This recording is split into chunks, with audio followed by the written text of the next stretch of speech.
This is Warrington, known today as Warrington, the town of the Welshmen in the River Bend, and the Saxons are attacking. They're building the first castle, they're building the first church, which later became Church Street, and this is very much how it would have looked in Saxon times.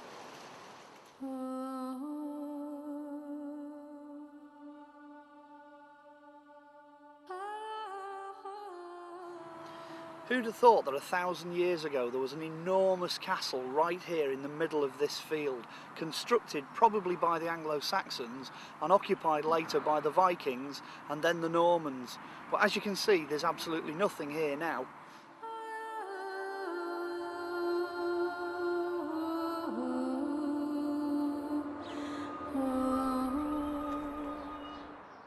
If you'd have been on this spot in the 1930s, you would still have been able to see the remains of the castle mound and the burnt out remains of the girls' school that had this obelisk in front of it.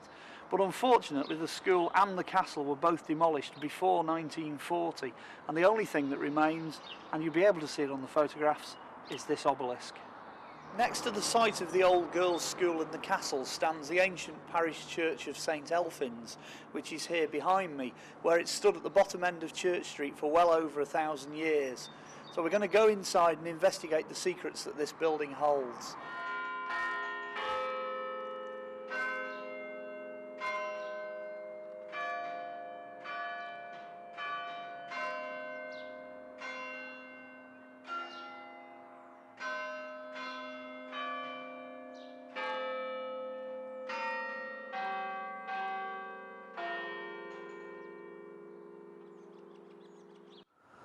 During the English Civil War in the 1640s, the Royalists took over the church building, so the parliamentarians mounted cannons on top of the castle and decided to shell this particular wall of the church, and the evidence for that is still here today. As you go along, you find pistol ball shot, you find the remains of cannonball, another pistol. This is something the size of a blunderbuss, a really big metal ball. You've again got more shot down here, that's a cannonball. And then over here, we've got another one the size of a blunderbuss. And now we've had a look at the outside of the parish church building, let's go inside and see what we can find there.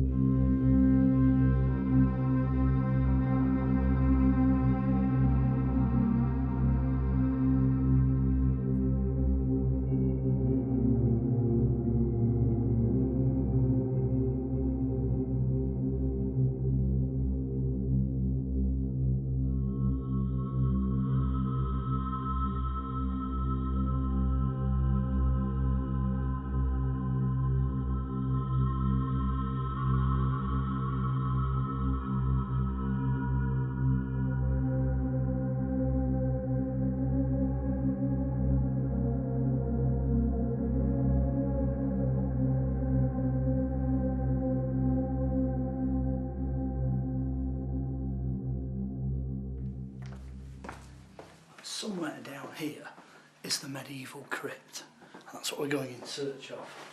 I believe it's hiding away down here.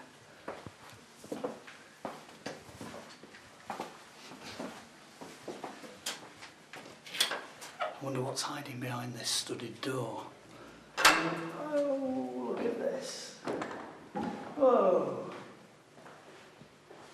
When they came to rebuild the church in the 1850s, miraculously they discovered that the ancient crypt of 1334 had survived below an infill of rubble, so they cleared it out.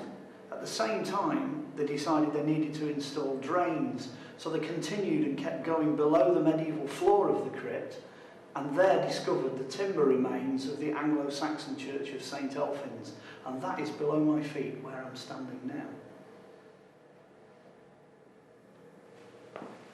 This is precisely the kind of underground chamber where Knights Templars would have met in secret in the Middle Ages, and it's absolutely fantastic down here. The atmosphere is exactly as it would have been.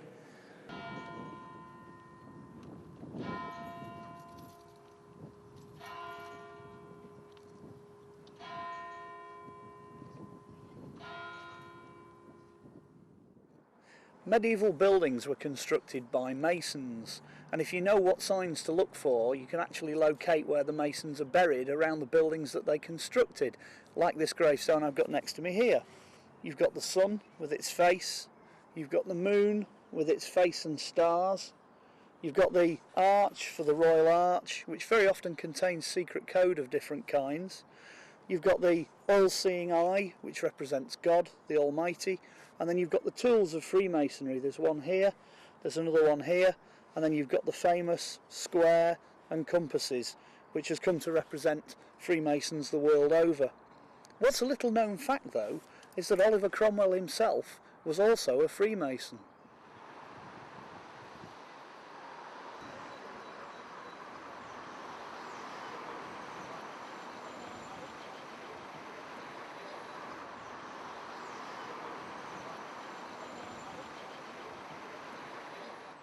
Behind me is the black and white Tudor building where most people believe Oliver Cromwell lodged and wrote his dispatches to Parliament, but this is not in fact the case. And now it's been overdeveloped and turned into a restaurant. You can see all the modern additions stuck onto the building behind me.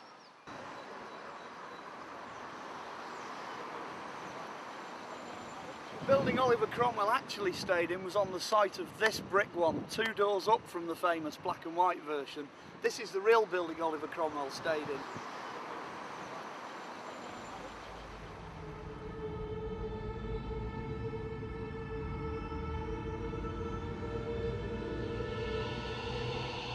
August 20th, 1648. We have killed we know not what, but a very great number, having done execution upon them above 30 miles together, besides what we killed in the 2 great fights, the one at Preston, the other at Warrington. We held them in some dispute till our army came up, they maintaining the pass with great resolution for many hours, coming to push of pike and very close charges. Your most humble and faithful servant, Oliver Cromwell.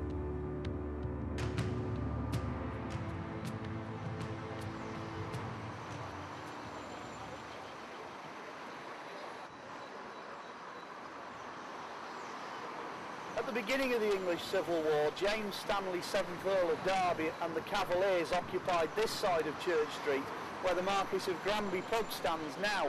By the end of the English Civil War, Oliver Cromwell and the Roundheads occupied the other side where the brick building was, creating a kind of Mexican standoff.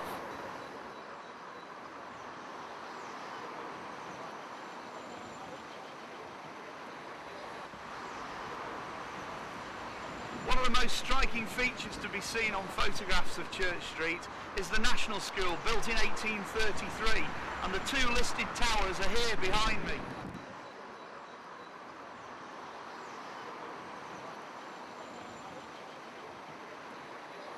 As you can see, the building behind me is an example of fairly good town planning, because you've got the original building of 1833 on this side, with the towers at the front, and then you've got the new building, which was actually only done last year in 2005, on this side, and the 2 are perfectly joined together.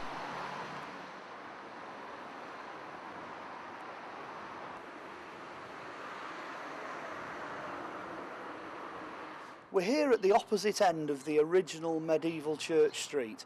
At one end you have the parish church, at this end you have the St Mary's Roman Catholic Church of today. Constructed in the 1860s and the 1870s, it stands where the medieval map of 1465 shows the termination of Church Street.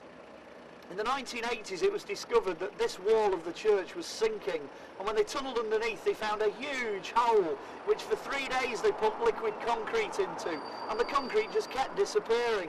So nobody knows what that hole was or why it was here at the end of the ancient Church Street. But now this wall of the church sits on this concrete raft because they couldn't get rid of the hole completely.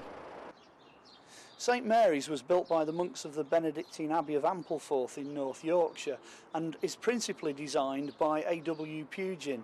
The thing that's most unique, though, is that the influence of the Irish on the building is just not there. It's an entirely English structure with English-style windows and English-style altarpiece. All the decor is English. It's quite a unique building and not something you would normally associate with Warrington. The last chapter in the story of Church Street has only just been written. Immediately opposite the church, in a recent housing development, they conducted some archaeology where they discovered pottery and artefacts from the 12th and 13th century, clearly indicating the site of the original medieval market. We have walked Church Street and travelled through time. From a town in the marshes founded by the Welsh, to the invading Saxons, the Vikings and Normans at the castle, the medieval church of St Elfrins with its mysteries of Templars and Masons, Cromwell and the English Civil War, the Georgian and Victorian pubs and schools, the latest discoveries at St Mary's Roman Catholic Church with the bottomless well, and archaeology showing a possible market site. 2,000 years of Warrington history contained in a single street.